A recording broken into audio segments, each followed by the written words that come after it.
Hello guys! Handa na ba kayong maglakbay tayo pabalik sa nakaraan?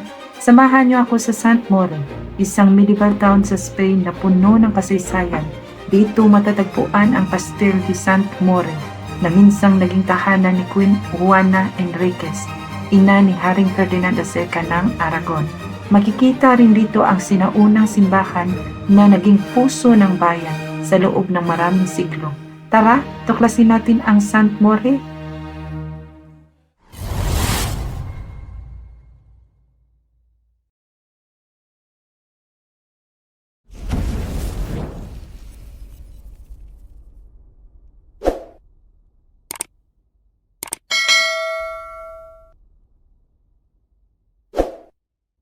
Good morning guys. Ngayon guys, may journey tayo. Pupunta tayo ng Sant Mori. Isa itong medieval town na maliit lang siya pero makasaysayan din. Pupunta tayo doon guys ha. Okay guys, isasama ko kayo. Okay? See you later guys. Bye bye.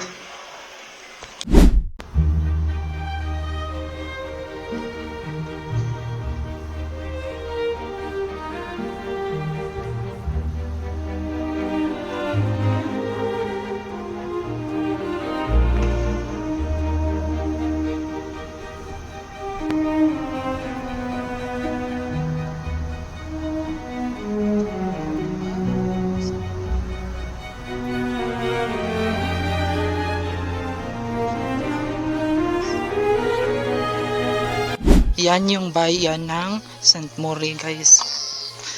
Yan. May maliit na kastilyo dyan at simbahan. Punta tayo dyan guys.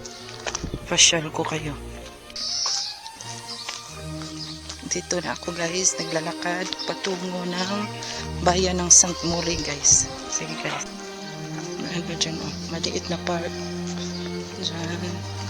May maliit na park. Naglalakad ako guys. Yan yung pangalan ng town guys ay Sant Mori. Ang ganda ng bahay nila guys oh. Medieval. Lumang bahay guys.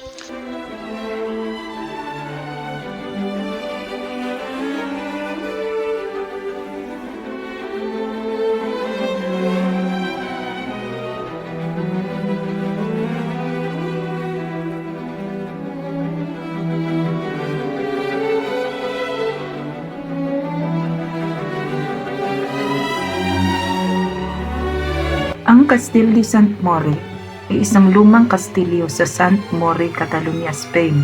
Ang unang tala tungkol dito ay noong 1149. Pero ang kasalukuyang anyo nito ay nabuo sa mga sumusunod na siglo. Noong Middle Ages, naging mahalagang tirahan ito ng mga maharlika at bahagi ng kapangyarihan ng mga lokal na pinuno sa lugar ng Emporda. Noong ika-15 siglo, naging mahalaga ang kastilyo dahil dito nanatili si Queen Juana Enriquez, ang ina ni Ferdinand II of Aragon, noong 1466. Ginanap din dito ang isang mahalagang pagpupulong ng mga pinuno ng Catalonia tungkol sa mga alita noong panahong iyon. Paglaon, napunta ang kastilyo sa pamilyang Rocaberti, isang makapangyarihang angkan sa Catalonia. Noong ika-16 na siglo, inayos ito at binago ang itsura nito gamit ang Gothic at Renaissance style. Sa kasalukuyan, ang Castel de Sant Mori ay simbolo ng kasaysayan ng lugar, isang paalala ng buhay ng mga maharlika at mahahalagang pangyayari sa medieval na Catalonia. Dito na ako guys. Ito yung kastilyo guys.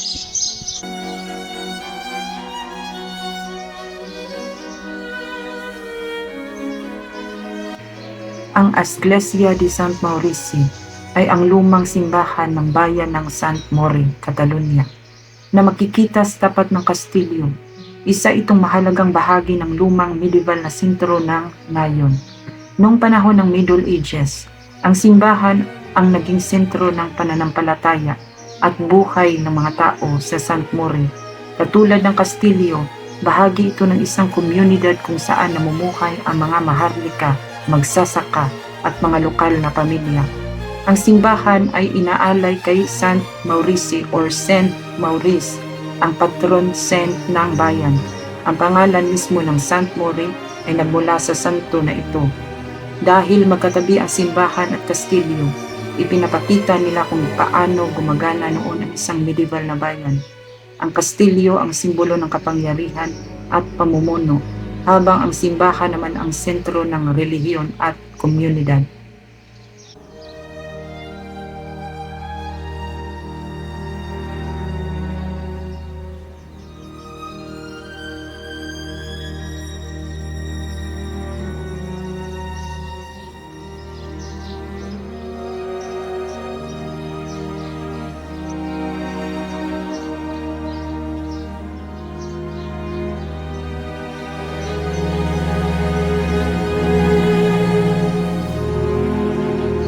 Sa maliit na plaza ng Saint Maurice, makikita ang isang lumang cross na tinatawag na Creu de Termo. Ito ay simbolo ng pananampalataya at nagsisilbing tanda ng bayan noong panahon ng medieval. Kasama ng kastilyo at simbahan, ipinapakita nito ang dating buhay ng mga tao sa lumang Catalan village.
Ang Saint Maurice ay hindi basta bagong bayan.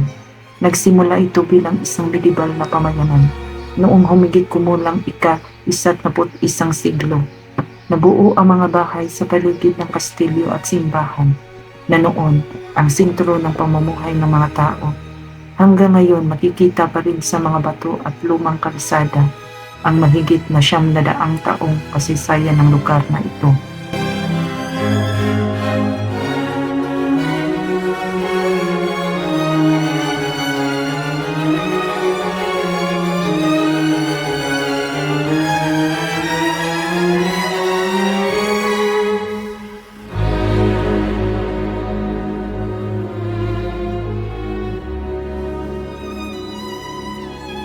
So andito tayo. Andito tayo guys, Saint Maurice. Sa mapa. Ano ba yan dyan? Init guys, uy.